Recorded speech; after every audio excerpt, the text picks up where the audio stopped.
Hiya, welcome back to In the Kitchen with Tabby. So on the menu tonight, buffalo wings. This is a brand new recipe. I've never made it before and I'm excited to try it. I had one of our followers, Sergio from Brazil in South America. He asked me if I had a recipe for buffalo wings and I thought, challenge accepted. I've never made those before. So gave them a try and I hope you guys like them. Let's get cooking. So this recipe comes from natashaskitchen.com. If you don't follow her, you should. She's on Facebook, YouTube, Instagram, all the stuff. Great recipes, great ideas, so definitely follow Natasha's Kitchen if you do not already. So this is the first time I've ever made this recipe. It looks like it's pretty simple, but we're gonna see how it goes. So the first thing you're gonna start with is 3 pounds of chicken wings. You want those patted very dry, she says. You gotta make sure they're nice and dry. Next thing you're gonna need is some salt and some pepper and some garlic powder. Now I think you guys have heard me say before, for me, that's the Holy Trinity. Salt, pepper, garlic powder. I put garlic powder in everything. I love garlic. So, but to this, I'm gonna alter just a little bit. I am gonna throw in just a little bit of onion powder, and I'm gonna throw in just a little bit of this Goya adobo seasoning. I really like this seasoning a lot. So I'm just gonna put a little dash of both of those in there. It also calls for baking powder. Now, I did not know this, but the recipe clearly says baking powder without aluminum. So I pulled out my baking powder because I did not know this, but when you look at the ingredients, it says cornstarch, sodium bicarbonate, which is just baking soda, and then it says sodium aluminum sulfate, which I'm assuming that's what she's talking about, and then it has monocalcium phosphate. I'm not sure what that is, but it obviously has aluminum in it, so I'm not going to be able to use my Clabber Girl. So anybody from Clabber Girl, if you're watching, let me know, do you make baking powder without aluminum in it? Because I don't know. But what I am going to do, it calls for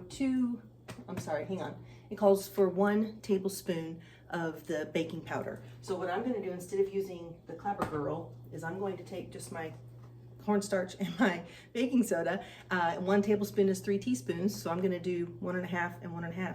And we're going to experiment and see how that turns out. So I'm going to use the cornstarch and the baking soda.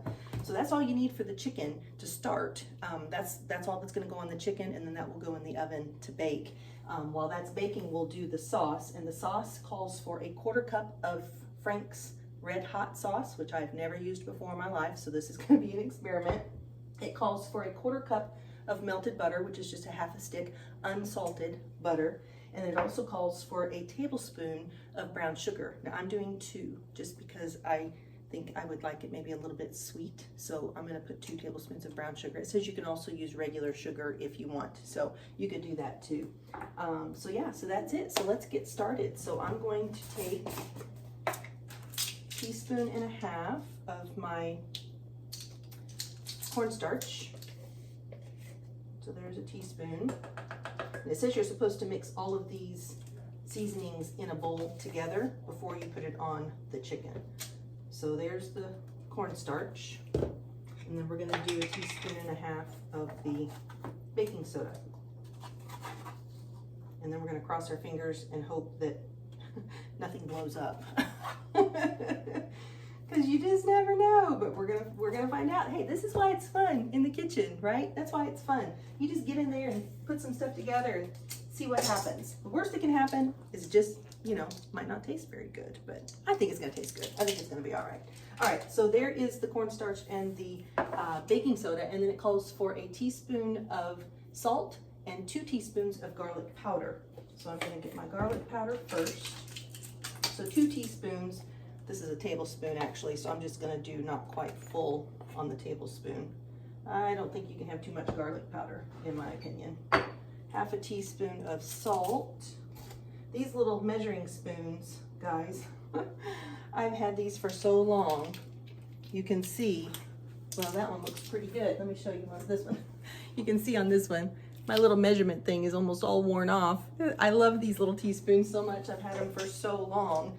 And they're just El Cheapo, everyday living. Probably got them at Walmart when I first got married or something. So, or maybe when we came back from Brazil. That's probably when I got them. But anyway, they're just El Cheapo, but I love them so much, more for the memories than anything. I just kind of like hanging on to them.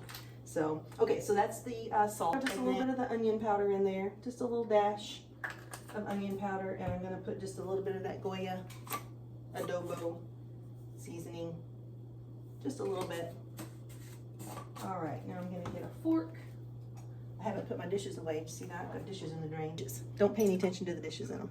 I just washed those up right before I hopped on here to make this video. So, all right, so there's our seasoning. You can see it there. Just mix it up really well.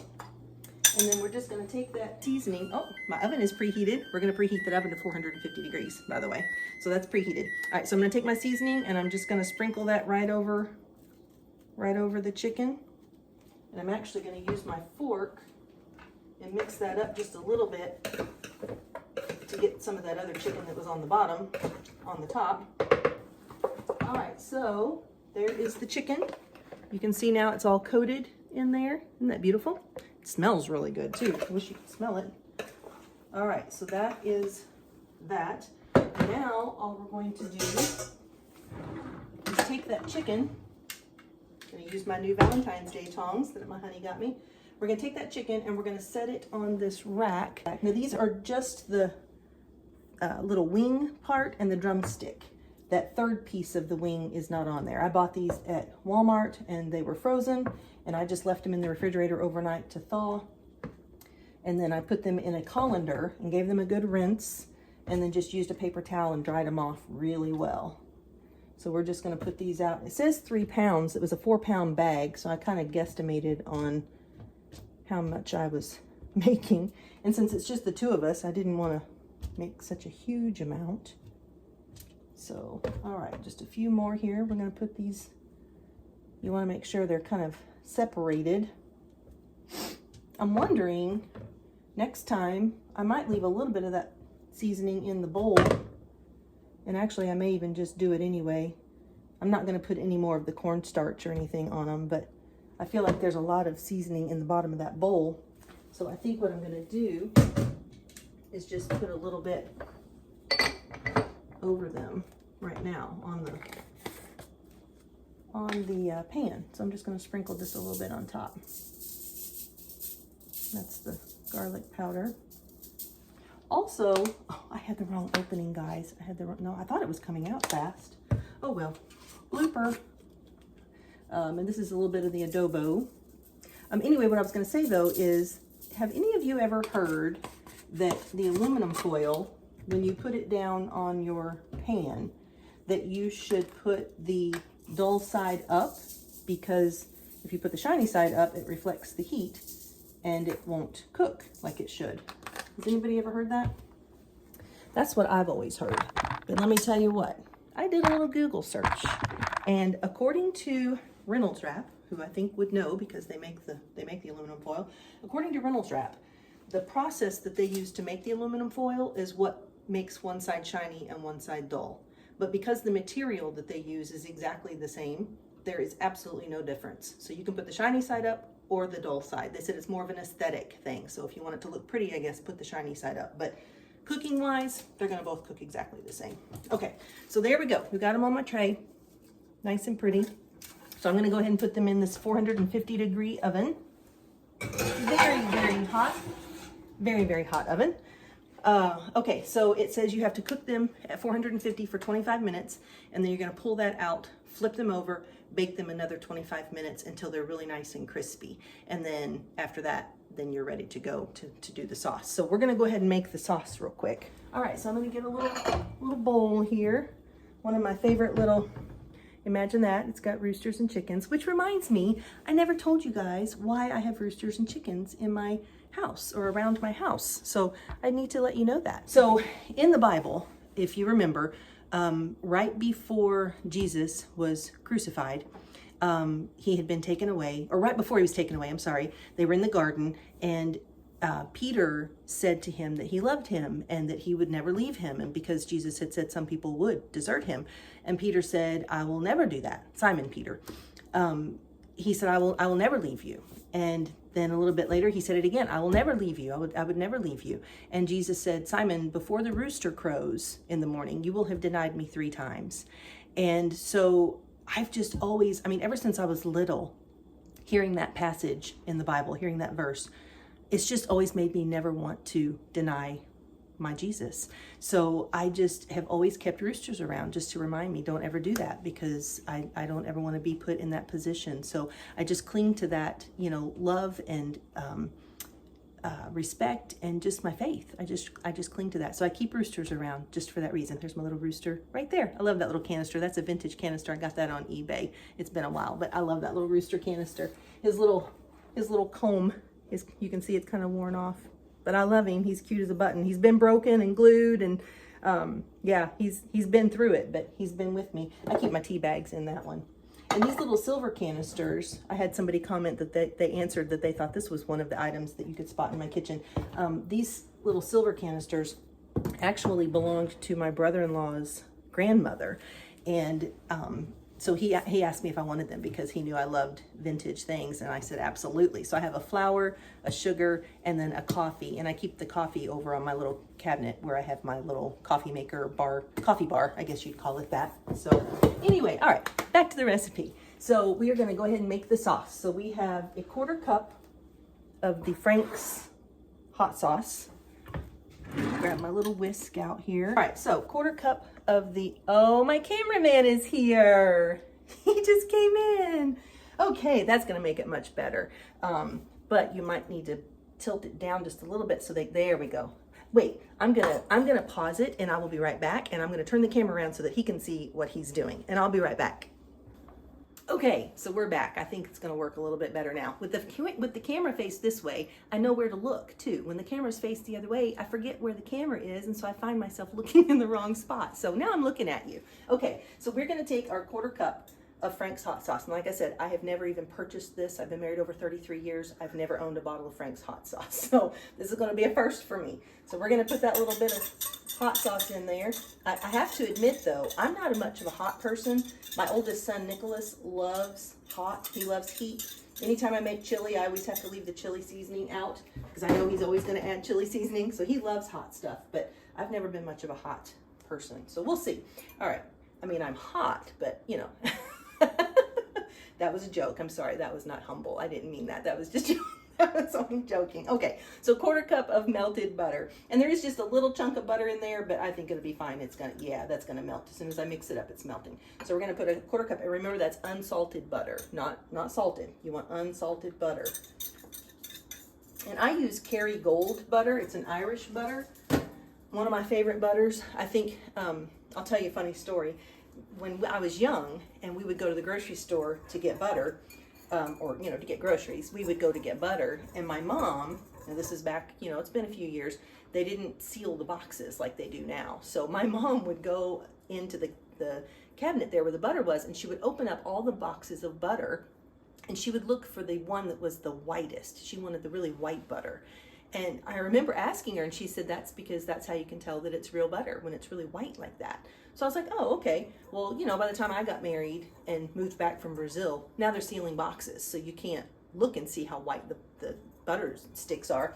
But anyway, so I live right down the road from some sweet Amish, and a friend of mine, her name was Fanny. She's passed now. She used to do all my quilting too.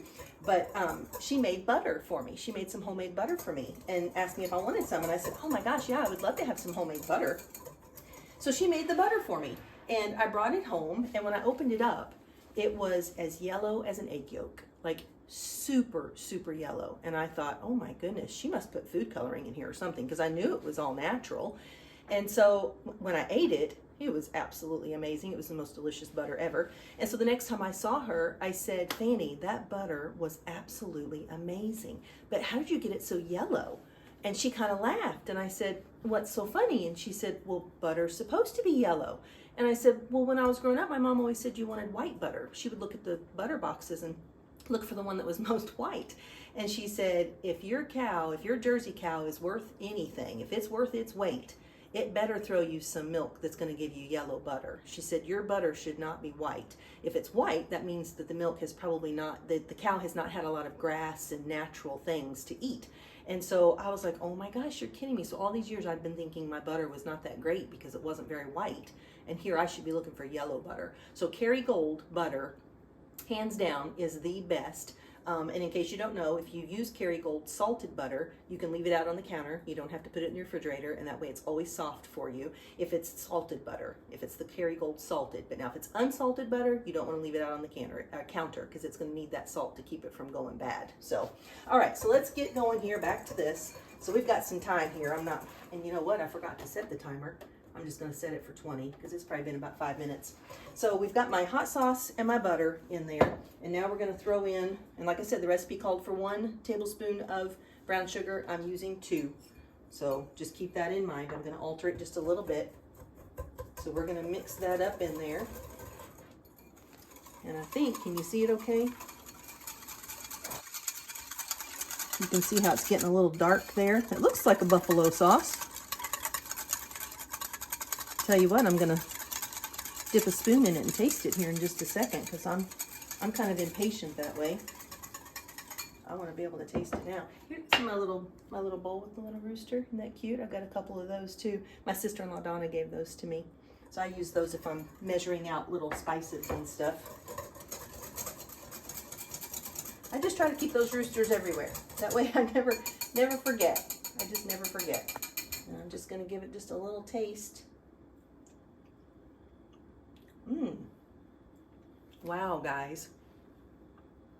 Wow, Franks. You might have converted me. Yeah, that's delicious. Now, wow, that's good. That's really good, you guys. I highly recommend the 2 tablespoons of brown sugar, though. If you don't want it, it's not that sweet. It didn't make it super sweet. But if you don't want, sweetness, then just do the tablespoon. But I think that extra tablespoon really kind of amped it up a little bit. And look at the color. That is really beautiful color. Now I know some of you are gonna say, you just licked on that spoon and just put it in that bowl. That was not on purpose, I forgot. But it's just for me and Dale, so it's okay. I wouldn't, if I was serving it to company, I would make a new batch. But since it's just me and Dale, I'm not gonna worry about it, but would not normally have done that.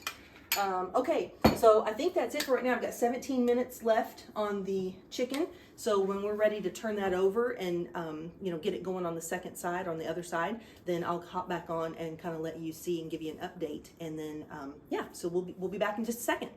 All right, guys, 25 minutes is up. My timer went off, so I'm gonna go ahead and pull these out of this very, very hot oven. I think this might be the hottest I've ever cooked something in my oven. They look beautiful though. Look how pretty those look. All right, so I'm gonna get my little tongs here. I did a little dishwashing while I was waiting for these to get done. So I'm gonna go ahead and turn these over.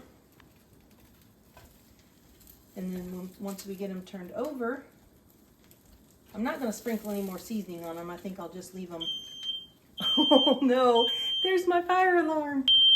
All right, so that is it. I'm gonna put these back in the oven. There, it turned off. It's probably gonna go off again though here in a second whenever I open this back up. All right, so I've turned them all over. I'm gonna put them back in for 25 more minutes and then we will come back and I'll show you what happens next. Okay guys, so we're back. So I went ahead and took these out of the oven off camera because it happened again. The smoke alarm went off. So I figured that might happen. But anyway, no 911 calls happened and everything is fine. But look at how beautiful these wings are. Is that not absolutely gorgeous? I am really, really happy with how those look. Oh, wow. I mean, seriously, I never in my wildest dreams would have thought. Now, keep in mind that I did these on this little baking rack. So I have I think this is like an 11 by 15 or something like that baking pan. And then I got this little rack. I'll put a link in my post for you because I got it on Amazon, but it lifts them up off of the pan so that air can circulate all the way around them, so they're going to get a lot crispier. So you don't want to put them just on a pan. You want to make sure you put them on some kind of a little baking rack inside of your pan, okay? Okay, so we're going to put these in the bowl here. They all just drop right down in the bowl, is what she says. Put them in a medium bowl. Also, just so you know, this little piece of skin stuck, but they do have the skin on them. So probably note to self, next time, I will probably spray this little rack with some Pam cooking spray or something so that it does not stick. I didn't even think about that, and it didn't say that in the recipe. So make sure if you make this, you want to spray that baking rack with some non-stick spray before you lay those chicken pieces down on there. All right, now got them in the bowl. Can you see them? Isn't that beautiful? They sound crispy. Now we're going to take this sauce that we made and we're just going to pour it right over the chicken. And then we're just going to use our spoon and mix them up.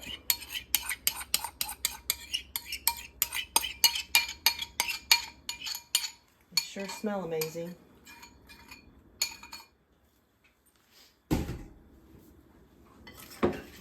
Let's mix these up. Sergio, I think you're going to be happy with this. Now, I don't know. My gosh, you guys, these look like something you get at the restaurant. Sergio, I don't know if you can get Frank's hot sauce in Brazil. That's the only thing.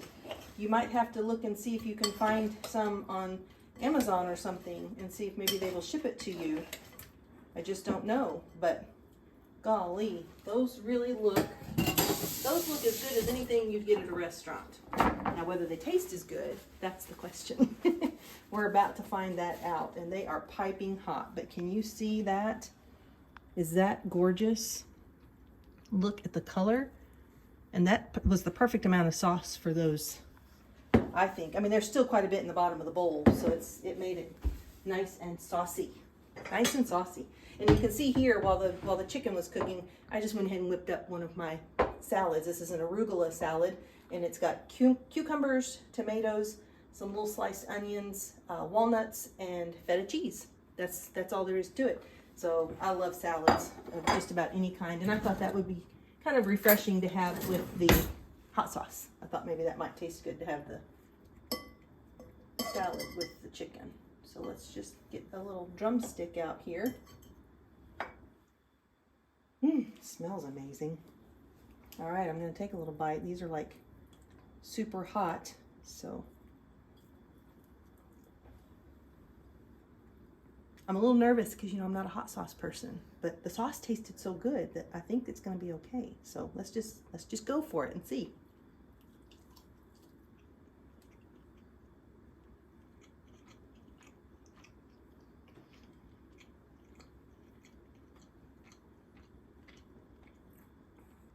I'm a new fan. I think I've been converted to Frank's hot sauce. Wow, guys, that is delicious. I want to eat the whole thing, but I don't want to be rude. So I'm going to stop there, but I can't wait for supper. We're going to have supper here in just a minute. I'm looking forward to that. Dale, you're going to love them. And yeah, so that's all there is to it, guys. That wasn't too hard at all. Natasha's Kitchen, thank you. 2 thumbs up, man. 5 stars. That was delicious. So that's it for today. I hope you enjoyed it. I hope you got some encouragement. You were inspired to get in your kitchen and mix some things together. Throw a little baking soda and a little, what was it? Cornstarch. A little baking soda and cornstarch. Throw a little something together and see what happens. I think it didn't affect it at all. I think it turned out just perfect, in my opinion. And it's delicious. So I'm so glad you guys were here in my kitchen with me. Be looking for a video coming up. I'm going to be taking a field trip. I'm really excited. So next weekend, I'm going to be going on the road, visiting someone in their kitchen and making a little something special. So be looking for that video, probably not this coming week, but the week after that. I'm pretty excited, and I'll post more about it and give you more information about it. I think you guys are going to want to be involved. I'm probably going to go live, and you guys will probably want to be a part of that. It's going to be a lot of fun. So remember, Christ is the unseen guest at every dinner table, and he is the silent listener at every conversation. So just make sure your words are uplifting, you're loving on people, shining your light, because that's what we're called to do. I appreciate you guys. I love you so much. If you're watching on YouTube, make sure to click the subscribe button, and then also make sure to click that little notification bell so you never miss a video. And if you're watching on Facebook, make sure you invite your friends. If you've been inspired and you like the recipes and you like what you're seeing, then make sure you invite your friends. Click that little invite and click invite all, and it'll invite all of your friends to follow my page so they never miss out either. Thanks for inviting me into your home. I appreciate you, and I will see you in the next video. Bye. Okay.